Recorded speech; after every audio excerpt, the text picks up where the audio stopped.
The context is well known to you. It's been discussed for a number of years at meetings like this. I want to just make two remarks then about this particular slide. First of all, this is not just a big science issue. In fact, it's not even just a science issue anymore. Research data is being produced by a wide range of disciplines in a bewildering array of different formats. And that's the first point to make, really, the volume and the variety associated with research data that's being produced in universities and research institutions at the moment. And that's creating a number of challenges, some of which are listed on that particular slide. The challenges there about storage, security, transfer, and so on are listed there partly to help define what research data management actually is. It's not a single activity, and that's important. It's a cluster of activities which may or may not be done by different parties in an organisation. And so the key thing here is not just saying who's responsible, but in what way are people responsible for different components of the research data management challenge. And it has been suggested, right at the bottom there, that the library has an important role to play, which I think it does. And that's what we've been investigating. So the key parts of the research that we've been doing have been looking specifically at this question of the involvement of the library within research data management. To what extent are libraries delivering services now in the research data management area, and to what extent is it a priority for them for the future to do so? And what are the key challenges, what are the key attitudes that are being exhibited by libraries at the moment? We're not starting from scratch. We are building on work, particularly the Auckland report that came out a year ago, and taking that in some respects as a kind of a starting point, because it did identify important requirements in the research data management area, but also building on work done by Martin Lewis, Sheila Correll and Liz Lyon, all of whom have addressed this issue of the role of the library in research data management. And specifically, we've been also working with the research carried out by RDM Rose as a foundation. That has involved a number of focus groups that have helped us identify some of the key issues in the library area and create a set of suggested roles that libraries might have that we used in this research. So the survey instrument that we used had a structure rather like the ones you can see in front of you, looking at institutional RDM to begin with, key services that are being delivered and key priorities, and then also other questions around cultural change and so on. We gathered the data between mid-November and mid-December last year, and by the way, thank you very much for all of your responses. That was appreciated. We had a really good response, particularly from RLUK members. So, right, straight on to the data then. These are the responses that we had. We had responses from 81 separate UK institutions. We had some responses that were duplicated from institutions, and we did deduplicate those, so we only were counting once for each institution. We also received a number of international responses, which after quite careful thought, we decided to eliminate from the analysis, simply because they weren't representative of any particular country. We had a variety of different countries replying, but not one set for enough from a particular country that meant we could compare with the UK. So although the responses were interesting, we decided we wouldn't use those in the analysis. 75% of the respondents were from members of the library senior management team, so we were confident in their authority. I knew that would get a laugh. It's strange, but anyway.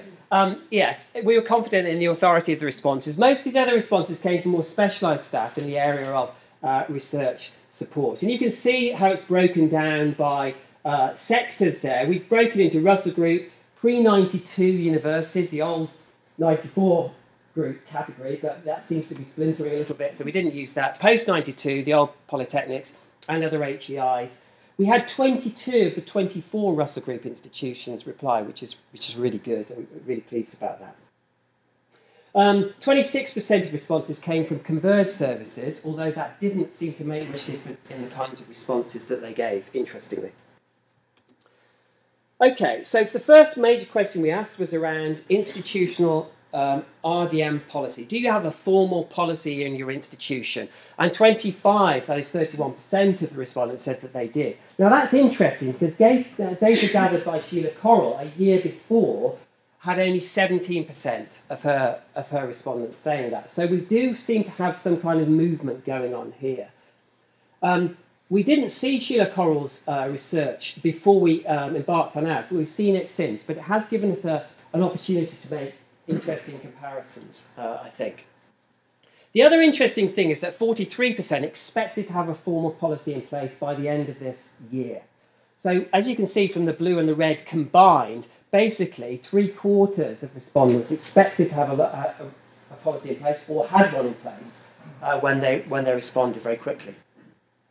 Now, the interesting thing as well is that because we had a good response rate from the Russell Group, we were able to draw comparisons between the Russell Group and other institutions. We did slice and dice the data in a number of ways, but this seemed to be the most statistically significant difference that we could compare.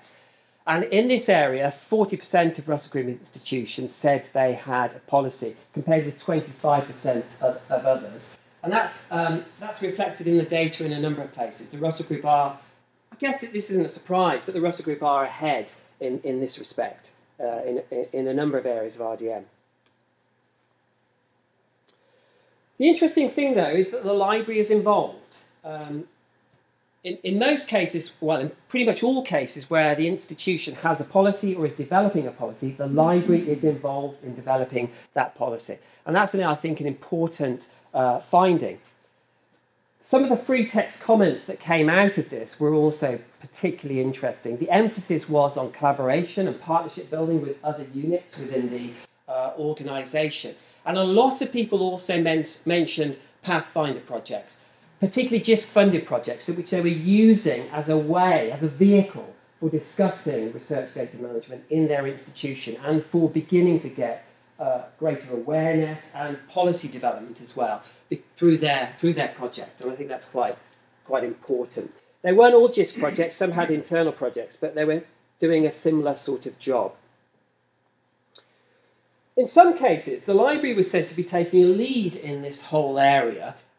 These are examples of free text comments we got in response to the survey. And the top one there really indicates a very dynamic library response to this agenda, really driving it forward in the institution. And in some cases, the library has been allocated to be the owner of this issue in the institution, which I think is really, really interesting. In most cases, the library is a partner, has a seat at the table, and depending on the governance structure of the university, it often seems to be dealt with by the research committee, with the pro-vice-chancellor or equivalent for research, leading on this, and the library taking part in that collaborative work. Collaboration is a bit of an issue, and people were quite frank about that in some cases in their free text comments about the need to get other units on board, about the need to demonstrate the library's credibility in this whole area. But there's a strong sense of collaboration being important. Most respondents agree that cultural change is happening, has happened and is happening in their institution at the moment, and they believe that to be important as well. Many people qualified this in various different ways, saying in some cases it was happening but fairly slowly, and in one case, in this comment here, interestingly, says there is particular urgency around specific agendas like security and storage, and there may not be the same urgency around others. And I think that's that in itself is quite interesting. But cultural change is judged to be very important. At the centre of the survey, what we had was a set of questions. I'm not expecting you to read this, but this is just for the record, really, to make the point that we asked people about the extent to which they were delivering these services. And these services are put together by looking at the literature and through the focus groups in the RDM Rose project, the kinds of services that could be delivered in relation to research data management. And we asked, to what extent are these currently being delivered by the library, or indeed elsewhere in the institution, and the extent to which they are priorities. So the data I'm just about to show you relates to these 18 areas. So first of all, to what extent are you currently delivering these services? So the red area is we provide a basic service, then a well-developed service, an extensive service. The blue, light blue, is no service, and at the very end you can just see that's purple, don't know. Okay. So what you can see is that a large number of institutions are providing a basic service in certain areas, but there's a lot of room for growth in this area. The basic services that are being provided, the most common ones around these red bars here, open access and associated policy, copyright, and so on. Data citation is also important. And you can see how these relate to traditional roles that the library might have and how they're moving into this territory through those traditional roles. In terms of the Russell Group and other universities split, what became clear is that, once again, in most areas, the Russell Group institutions are either at the same point or a little bit further ahead than many other institutions. And you can see the comparisons here. One or two anomalous type areas are thrown up there, but mostly Russell Group are further ahead. Although it's important to recognise that there are areas of good practice in other institutions as well. I'm thinking of institutions like Leicester or Lincoln or Hertfordshire, where there are really nice examples of research data management which shouldn't be ignored. Moving on then to priorities for the future. This is where people said the priorities lay. So the red is top priority, then mid priority, low priority. But we also gave people an opportunity to say, the light blue here, this is primarily the responsibility of others. So that's what that light blue area is. And one of the interesting things is, I think, how small that is. In other words, people are not saying, oh, this has nothing to do with us. They are very much taking this on board in terms of the library role and saying this is relevant and this is important. The areas that are being given emphasis here are what you might call awareness raising, policy-based support and training services, rather than the hard techie kind of areas, which again is once again to be expected, although people are saying those are also important. We asked people about key challenges, and there are a number of challenges highlighted, but many of them relate to these four things: skills gaps, resourcing and funding, relationships with others in the institution, and the library's credibility in this whole area, the library's perceived role, and infrastructure development. So, this comment here, the skill set of the library workforce, costs of RDM, and the difficult economic climate, in many respects summarises some of these issues. And I'm going to talk a little bit about a couple of those, particularly the one highlighted around skills gaps, and then resources, because we did have a specific question on that. About a third of people then said that the library had the right skills, although 50% said that the library definitely didn't. But in both cases, people qualified those responses with their textual comments. So the library has the right skills, yeah, but they need to be developed. This comment is actually really interesting because it's basically talking about these traditional skills associated with librarianship moving into this new area.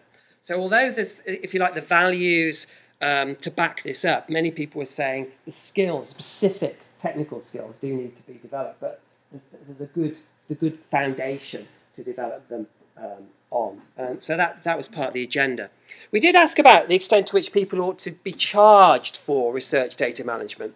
And most people said this ought to be a core service, although if they've got extremely large storage requirements, there might be justification in charging in that case. But by charging, what they meant was, in most cases, there ought to be a flow from full economic costing to resource this kind of activity. And a number of people specifically mentioned this difficulty associated with the funding streams and the flows of funding associated with FEC to support this activity being very underdeveloped in institutions, and that's an area of further development which is obviously required. So in summary then, what we see is limited services being offered right now, although Russell Group institutions are ahead to a certain extent of the rest of the sector. but we are seeing significant change in the sector as a whole right now. The cultural change is happening, and formal RDM policies are being put in place if they haven't been already. The library is involved. That's encouraging in that whole set of developments, and see RDM as a core activity for them in the future, with an emphasis, at least at first, on advisory and support services rather than anything else. Funder mandates were mentioned as well as being specifically important, as are Pathfinder projects, in driving forward the agenda in their institutions. But significant challenges remain, particularly around skills, around resourcing, and around relationship building and credibility. I think I'm running out of time. I just want to say one other thing. I've got some other remarks, but I'll miss those out. International comparisons is interesting, actually. As I say, things have moved a lot in the last year since Sheila Correll did her research. It hasn't been published yet, but we have seen movement there. And in terms of the comparison with the US, this is another report that was released at the end of last year, after we did our research, but we were able to take it into account. What it shows, I think, is that in most areas it's much of a muchness compared with the US, although they are probably slightly further ahead than us in some respects. Now, I was going to go on to talk about the hype cycle and so on, but I think I'm going to leave it there. All I'd say is I think what we're experiencing right now, those of you familiar with the hype cycle, is we've experienced lots of positive hype about this. There will be negative hype coming in the future when people realise how difficult all of this is. So if you're familiar with the hype cycle, be prepared for the trough of disillusionment. It's coming. Believe me, it's coming.